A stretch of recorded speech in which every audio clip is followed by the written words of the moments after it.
তো আজকে আমার দোকানে একজন ব্যালেন্স চেক করার জন্য আসে এবং তার কমপ্লেন যেটা হচ্ছে সেটা সে বহু বছর আগে বারবার লক্ষ্মীর ভাণ্ডারের জন্য জমা দিচ্ছে কিন্তু টাকা আসছে না।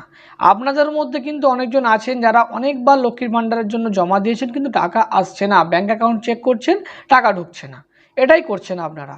তো তার ক্ষেত্রেও সেম, তাকে আমি বললাম যে আপনি তাহলে লক্ষ্মীর ভাণ্ডারের স্ট্যাটাসটা চেক করুন, চেক করেছেন কি কোনো দিন? বললো না। তাই আমি বলছি আগে আপনি আপনার লক্ষ্মীর ভাণ্ডারের স্ট্যাটাসটা চেক করুন, ব্যাঙ্ক অ্যাকাউন্টে টাকা ঢোকানো তো পরের বিষয়, আপনার এন্ট্রিটা হয়েছে কি আগে দেখি। বলতে কাস্টমার আধার কার্ড নিয়ে আসে, আমি স্ট্যাটাসটি চেক করি। স্ট্যাটাস চেক কীভাবে করতে তার জন্য ভিডিও কিন্তু আমার চ্যানেলে বানানো আছে, ফেসবুক ইনস্টাগ্রামে গিয়ে দেখে নেবেন, আমার চ্যানেলে বানানো আছে কীভাবে স্ট্যাটাস চেক করতে হয়।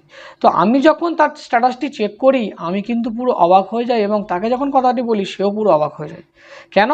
কারণ প্রায় আমি দেখতে পাই 2021 সাল থেকে কিন্তু সে অনবরত টাকা পেয়ে চলেছে, কিন্তু আশ্চর্যের বিষয় হচ্ছে ওনার আধার কার্ডে সার্চ করা হচ্ছে, নাম আসছে, ওনার সঙ্গে নাম মিলছে কিন্তু পদবি মিলছে না, এবং উনি যে স্টেট ব্যাংকের অ্যাকাউন্টটি দিয়েছে তারও স্টেট ব্যাংকের অ্যাকাউন্ট কিন্তু অ্যাকাউন্ট নাম্বারটি মিলছে না।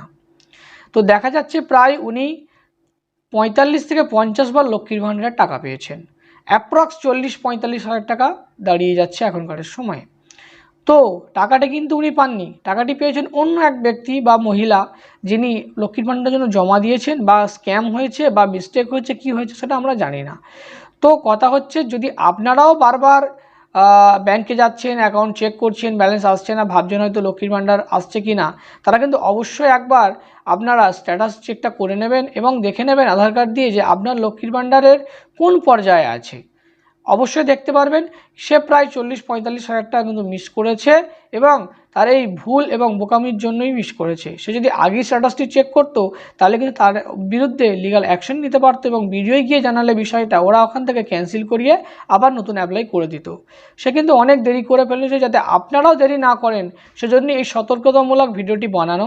এর মধ্যে হয়তো আমাকে অনেকজন কমেন্ট করবেন এই বিষয়টি আমাদের সবার জানা, আপনি কেন ভিডিও বানিয়েছেন। তো তাদের জন্য বলে রাখি, আপনি যে ইনফরমেশনটি জানেন এটা শিওর হতে হবে না যে সবাই সেটি জানে। তো আপনার চাইতে অনেক মানুষ আছে যারা এই ইনফরমেশনগুলি জানে না, তাই জন্য ভিডিওটি সবার সঙ্গে শেয়ার করবেন এবং এই ভিডিওটি অবশ্যই একটি লাইক দিয়ে দেবেন।